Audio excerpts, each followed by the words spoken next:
Test, test. Good to go? All right. Hey, guys. Thanks for coming to my video talk. I am Terence.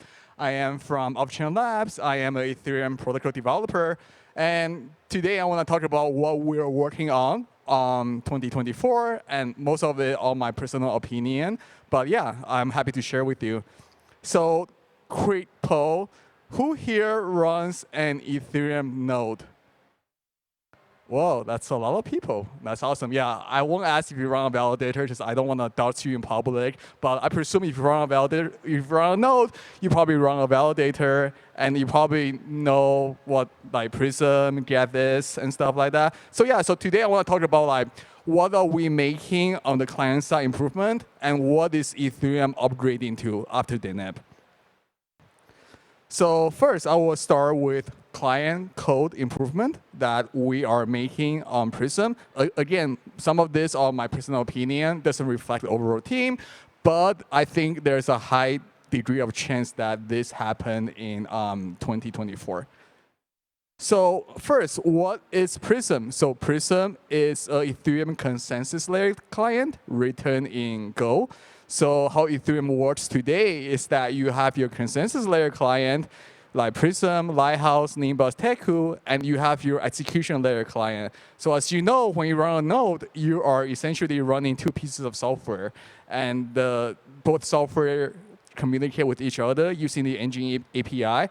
And if you run a validator, if you're validating, you also run a validator client on top of your beacon node for signing. Well, the validator client are mostly lightweight. And what is a beacon node? What is this Prysm client, right? So it's this consensus client, and it has this P2P stack. It has this REST server for if you want to query your validator balance, you want to sign block, and then it has the persistent DB. And for Prysm, it also comes with a slasher, but that's optional. That's to detect cheating that's happened on the mainnet, blah, blah, blah, right? So that is a very short form of what the Prysm is. So what do you care about when you're running a node? Obviously, like if you're running a validator, you care about performance, right? Because like it performs poorly, that you lose money, and losing money is not fun, right? And how do you lose money? You could miss a block, you could miss a attestation, and some of it may not be your fault just because of, okay, you may have a slower internet at that time, or maybe you're sharing your Prysm node or your consensus layer client with different services that's running on the same computer, and then the memory spikes out, blah, blah, blah, right? So there are a lot of factors that goes into running a node, right? So I will label the first one is performance.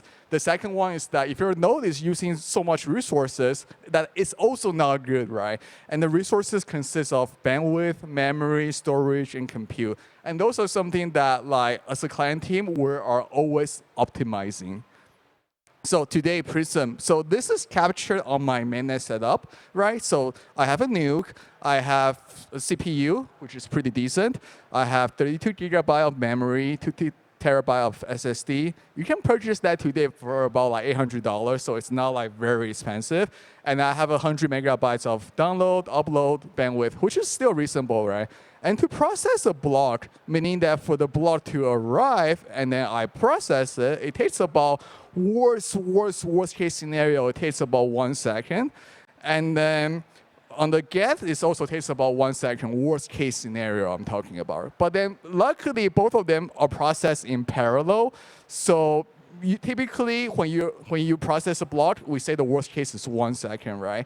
And what does this number matter? Because today, a slot time is 12 seconds. You receive the block. You have about 4 seconds to verify the block. If you exceed beyond that 4-second mark, it's likely that you will miss the run. You essentially vote the parent block or the current head that's not a block, and likely chance you may vote for the run block, or you may try to reward the block. So it's just not ideal. And today, Prysm takes about 6 gigabyte of memory. Get takes about 3 gigabyte of memory. And then the disk space usage is about 1.5 terabyte. So now the question is, can we do better? The first improvement that we should be starting seeing is that we have tons of caches. And when we started writing the code in 2019, that I think like we did not foresee like what happens 5 years down the line, right? We don't have enough knowledge when we start writing the code. So we have a lot of caches that essentially serve the same purpose, right?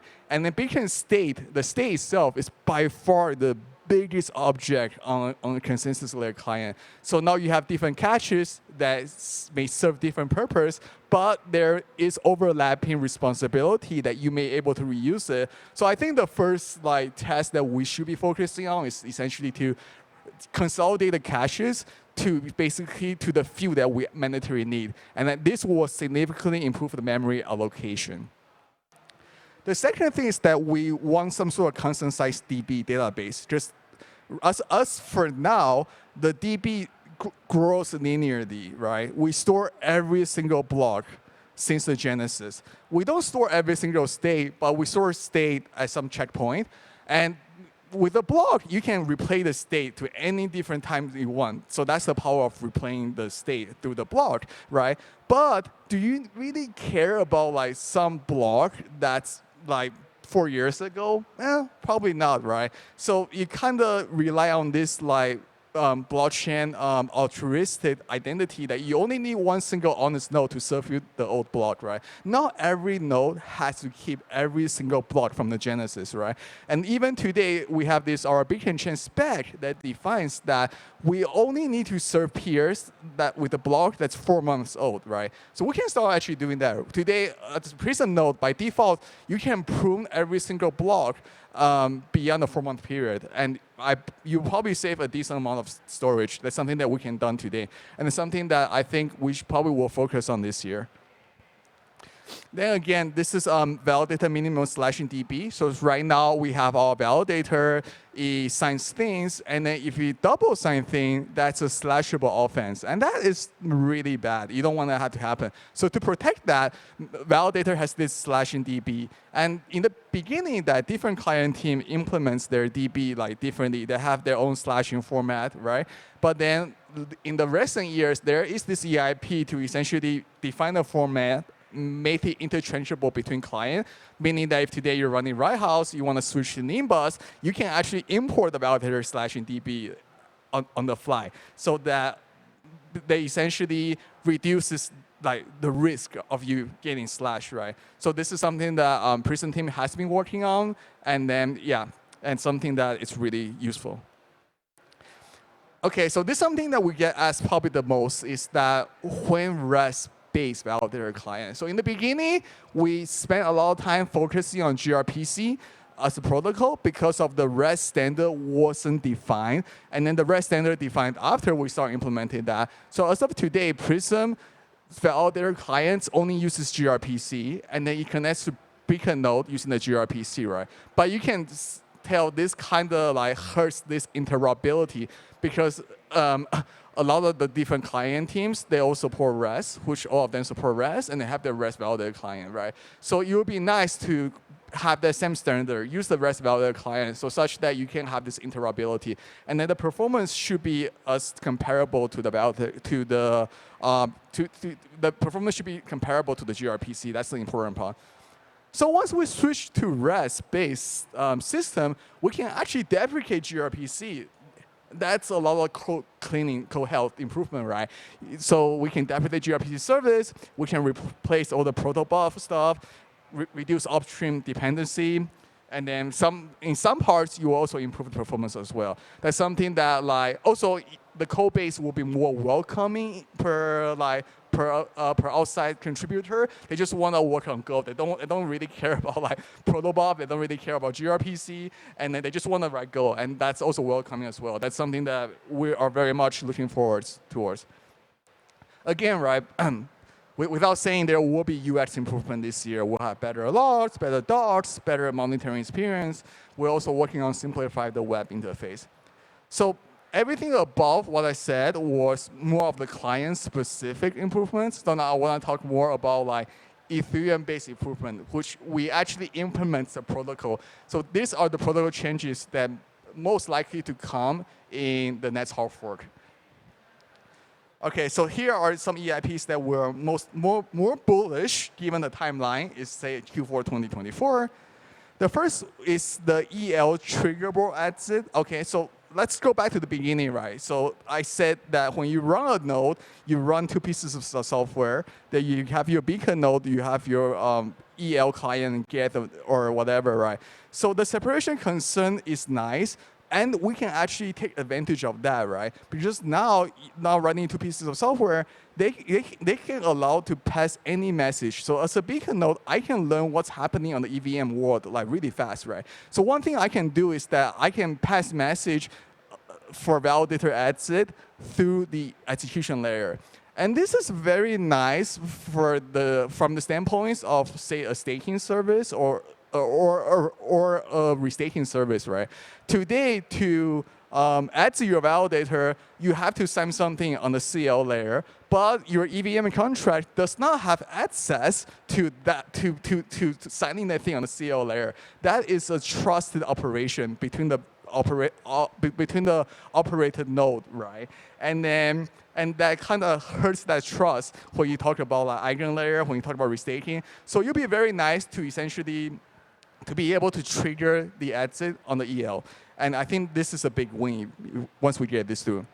The same thing that goes for deposit as well. So I was talking about exit, but now it's a deposit. It's the same thing, right? You can have your EL directly send the CL client what the exit should be.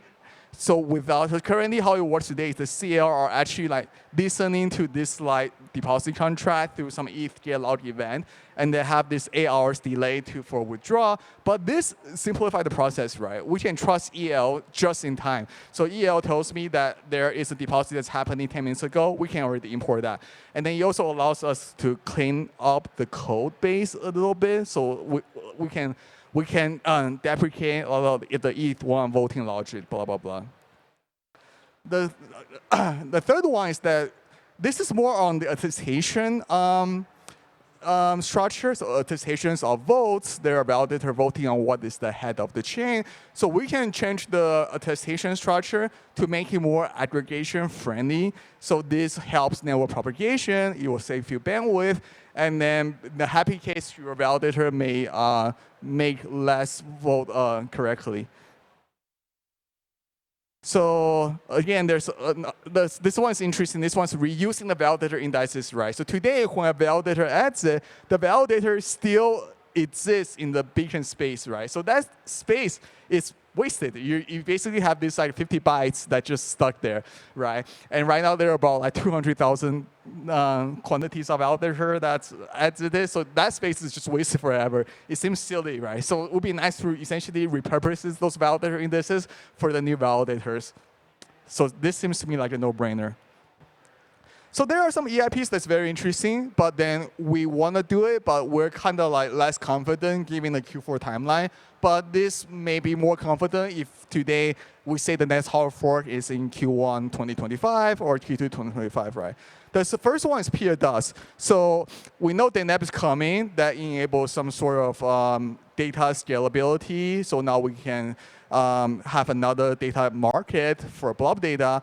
So peer dust kind of takes it to another level, right? So instead of like every node stores everything, that we essentially shard the data, and now every node samples the data. So every node doesn't have to store everything. So this is getting close to the end goal of what we want with the scalable data, because we don't want every node to store everything, right? And this is, so we're essentially take what we have in EIP 4844, we construct that into different columns, and every node just have to sample different columns.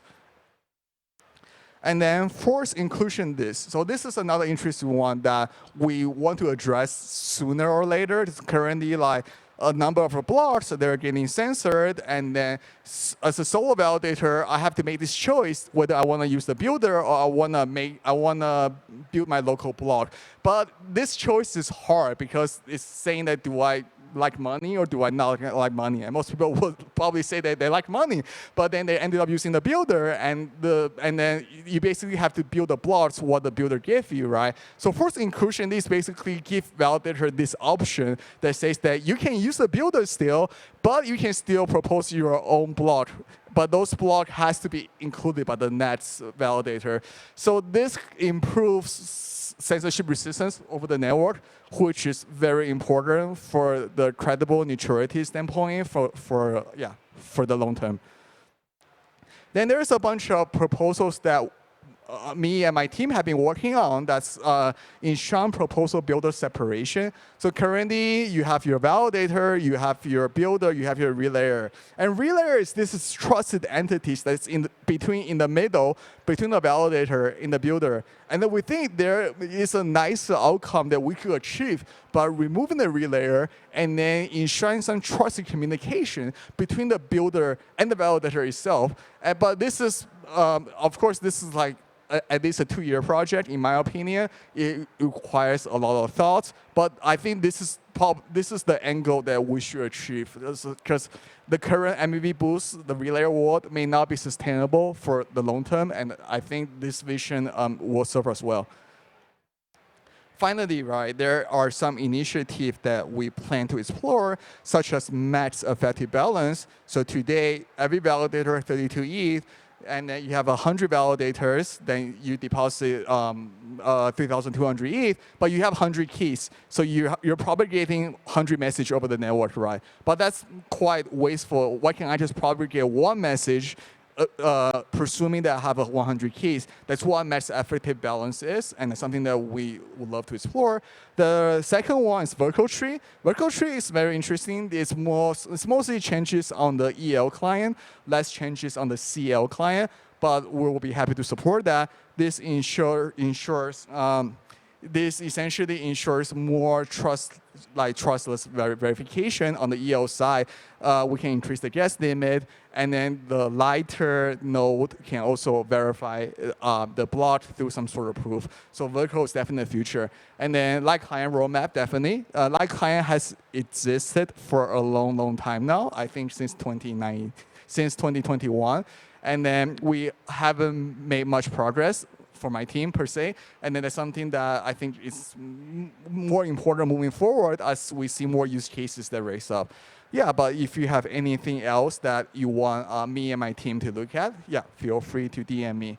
So, yeah, that's all I have. Thank you for watching my talk. Yeah, have a good day.